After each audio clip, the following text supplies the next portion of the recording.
درود ان کے لیے ہے، سلام ان کے لیے۔ اللہ کا اتنا بڑا کرم ہے یار کہ اللہ نے آنکھیں دی ہے، الحمدللہ۔ اللہ نے ماشاءاللہ زبان دی ہے، اللہ تعالیٰ نے کان دیے، اللہ تعالیٰ نے صحیح سالم ہاتھ اور پاؤں دیے۔ اللہ تعالیٰ نے ہمیں جو نعمتیں دی ہے اس کا کل حساب کتاب ہوگا ضرور۔ اللہ تعالیٰ ہمیں کھڑا کرے گا، پوچھے گا کہ ان آنکھوں کو تم نے کیسے استعمال کی، ان کان کو تم نے کیسے استعمال کی، ان ہاتھوں کو تم نے کیسے استعمال کی، ان پاؤں کو تم نے کیسے استعمال کی۔ ایک ایک سیکنڈ، ایک ایک منٹ، ایک ایک گھڑی کا اللہ تعالیٰ ہم سے پوچھے گا۔ کیا مصیبت آ گئی اللہ کی قسم اس امت میں، یہاں تک مسئلہ پہنچ گیا کہ ہم لوگ انہی آنکھوں سے وہ چیزیں دیکھنے لگ پڑے جس سے شیطان خود بھی شرمائے۔ جو فحاشی ہمارے گھروں میں پھیل گئی ہیں، ناجائز فلمیں دیکھنے لگ پڑے، ایسے فحاش فلمیں اور کلپس بے دریغ ہم دیکھتے ہیں، سنتے ہیں، فارورڈ کرتے ہیں۔ ہمیں احساس نہیں کہ ہم نے جس چیز کو بھیجا، جتنے بھی لوگوں نے اس کو دیکھا، سب کا گناہ کا وبال میرے سر پہ۔ ان سب کا گناہ اکٹھا کر لو اور وہ مجھے بھی وہی گناہ ملے گا، اور جب بھی وہ اس سین کے بارے میں سوچے گا گناہ مجھے ملتا رہے گا۔ جتنے بندے کو اس نے آگے فارورڈ کی، سب کو مجموعی طور پہ مجھے ہی گناہ ملے گا۔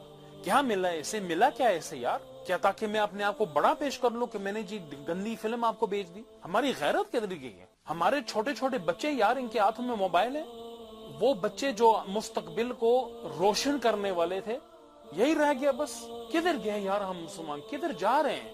ہمیں دکھ ہونا چاہیے خدا کی قسم، جو صلاحیت ہمارے ملکوں میں ہے اور مسلمانوں کے پاس ہے، ہم وہ استعمال نہیں کر رہے ہیں، اور الٹا انہی چیزوں پہ استعمال ہو رہا ہے جہاں بالکل ہمیں کوئی فائدہ نہیں ہوگا، الٹا ہمیں عذاب اور نقصان ہی ہوگا۔ ہوا کیا ہے ہمیں یار؟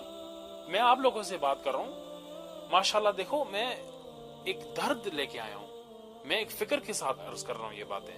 تو ابھی وہ بات نہیں رہی کہ ہم صرف ممبر پہ بیٹھ کے نعتیں سنائیں اور بڑے بڑے اس طرح ہم خوش فہمی میں بیٹھے کہ بھائی بہت کام ہو رہا ہے۔ الحمدللہ ایک حد تک کچھ کام ہو رہا ہے، لیکن ان چیزوں کی طرف کسی کی نظر نہیں جا رہی۔ ہم لوگ ان کی چیزوں کے اوپر ہم بیان ہی نہیں کر رہے، کوئی ذکر ہی نہیں کر رہا۔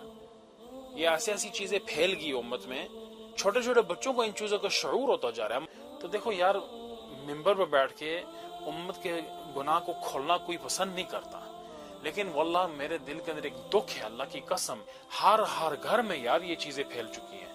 اگر کوئی گندگی یا فحاشی اور یعنی دیکھنے کا اس کو رواج ہو، کوئی ایک لت پڑ چکی ہو، تو اس سے توبہ کر لو۔ اللہ تعالیٰ کے سامنے گر گرا کے روئے کہ اللہ میں نے اپنے آپ پہ بہت زیادتی اور ظلم کیا، اللہ تو معاف فرمائے۔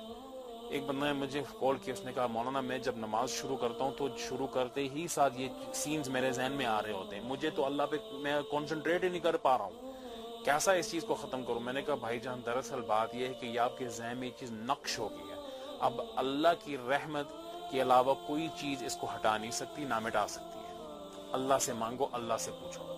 اولاً تو میں یہ عرض کروں گا یار کہ اللہ کی قسم اس سے ہم دور رہیں، اس سے ہم توبہ کر لیں، اور اس سے ہم عزم کر لیں ہم کبھی بھی ایسی فحش اور گندی چیزیں ہم اپنی زندگی میں آنے نہیں دیں گے۔ تو میرے بھائیو دیکھو، میں آپ سے ایک ہاتھ جوڑ کے کہہ رہا ہوں، اللہ کے واسطے اس سے توبہ کر لو۔ اللہ تعالیٰ جو نا ہم سب کو اس پر عمل کرنے کی توفیق عطا فرمائے، اور اللہ تعالیٰ عافیت کا معاملہ فرمائے۔